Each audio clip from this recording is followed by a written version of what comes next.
তো আজকে আমি তোমাদের সাথে শেয়ার করব মোগলাই পরোটা, যেটা কিন্তু তৈরি করতে একদমই ইজি। তো সবসময় রেস্টুরেন্টে গিয়ে না খেয়ে বাড়িতেও মাঝে মাঝে তৈরি করা যেতে পারে। তো সেই রেসিপিটাই আমি শেয়ার করে নেব তোমাদের সাথে। আর পুরো ভিডিওটা দেখতে থাকো, নিশ্চয়ই তোমাদের ভালো লাগবে। তো যদি ভালো লেগে থাকে অবশ্যই আমার চ্যানেলটিকে সাবস্ক্রাইব করে নেবে আর ভিডিওটিকে একটি লাইক দেবে।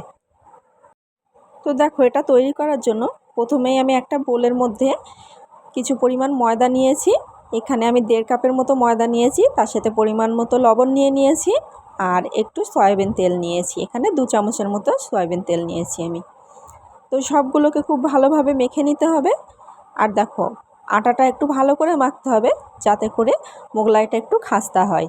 ওই জন্য তেলটা দিয়ে আমি খুব ভালো করে আটাটাকে মাখিয়ে নিচ্ছি। আর দেখো, আটার গায়ে তেলটা ভালোভাবে লেগে গেলে তারপরেই কিন্তু আমি এতে জল ঢালবো। তো অল্প অল্প করেই জল দিতে হবে, জলের পরিমাণটা একসাথে বেশি দিলে হবে না।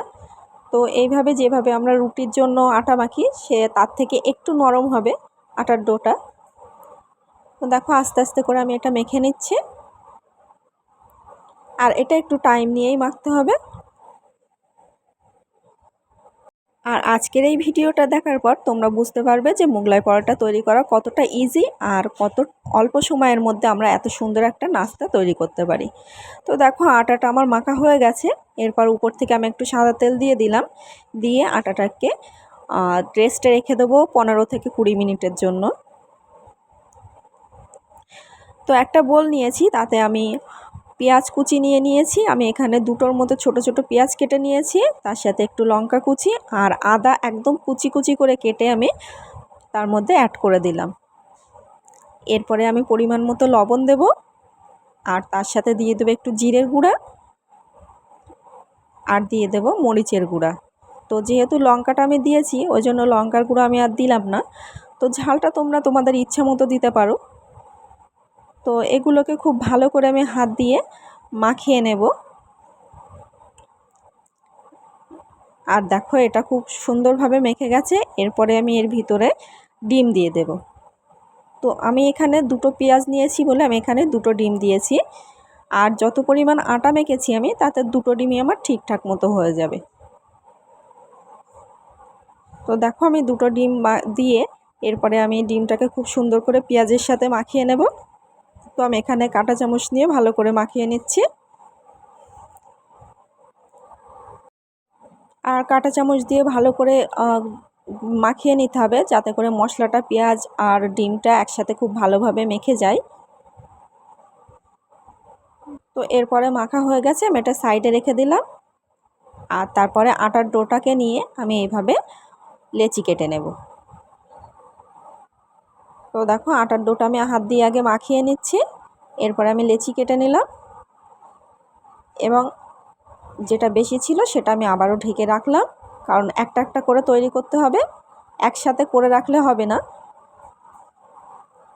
তো এরপরে আমি একটা লেচি নিয়ে ভালো করে বেলে নেব, একটু বড় সাইজের করে। যেভাবে রুটি বেলে সেভাবেই বেলবো, কিন্তু একটু পাতলা হবে, একটু না বেশ পাতলা হবে।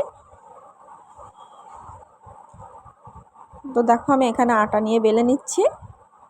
আর খুব সাবধানে বেলতে হবে যাতে এটা ছিঁড়ে না যায়, কারণ এটা খুব পাতলা করে আর খুব বড় করে বেলতে হবে।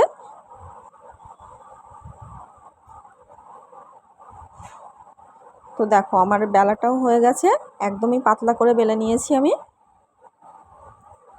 এরপরে যে আমি ডিমটা মাখিয়ে রেখেছিলাম তার ভিতর থেকে 2 চামচের মতো আমি এর ভিতরে দিয়ে দেব। আর কিভাবে ফোল্ডটা করতে হয় সেটাও দেখে নাও। তো আমি মাঝ বরাবর দিয়ে দিলাম, এরপরে আমি চারপাশ থেকে এইভাবে ফোল্ড করে দেব। আগে 2 সাইড থেকে দিয়ে দেব আর তারপরে 2 পাশ থেকে আবার দিয়ে দেব। ব্যাস, আমার ফোল্ড করা হয়ে গেছে। এরপরে আমি তেল বেশি গরম করলে হবে না, মোটামুটি গরম হয়ে গেছে তার মধ্যে দিয়ে দিলাম, না হলে কিন্তু উপর থেকে কালার চলে আসবে আর ভিতরে ডিমটা কাঁচা থেকে যাবে। ওই জন্য মাঝারি টু লো ফ্লেমে রেখে আমি এটা ভেজে নেব।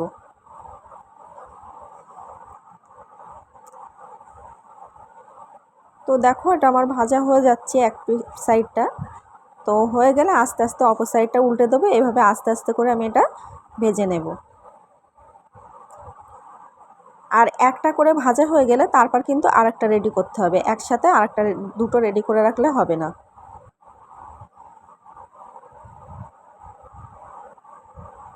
এরপরে আমি ভেজে এটা তুলে নেব। এটা মোটামুটি হয়ে এসেছে। তো এই যে আমার 3টে মোগলাই পরোটা করা রেডি হয়ে গেছে। এরপরে আমি এগুলোকে কেটে নেব। তো এটা গরম থাকা অবস্থায় ছুরি দিয়ে আমি কেটে নিচ্ছি।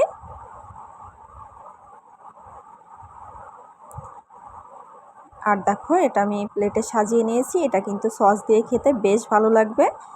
তো অবশ্যই তোমরা বাড়িতে ট্রাই করবে, আর কেমন হয়েছে আমাকে কমেন্ট করে অবশ্যই জানাবে। আর দেখো ভিতর থেকেও কত সুন্দর লাগছে এটা দেখতে, আর খেতেও কিন্তু অনেক বেশি টেস্টি হয়েছিল। এটা একদমই রেস্টুরেন্টের মোগলাইয়ের মতো হয়েছিল। তো বাড়িতেই একদম কম খরচে আমরা কিভাবে মোগলাই করলাম সেটা আজকে তোমাদের সাথে শেয়ার করে নিলাম। আর আশা করছি তোমাদের ভালো লাগবে। তো এটা বিকালের নাস্তায় খাওয়ার জন্য একটা পারফেক্ট রেসিপি।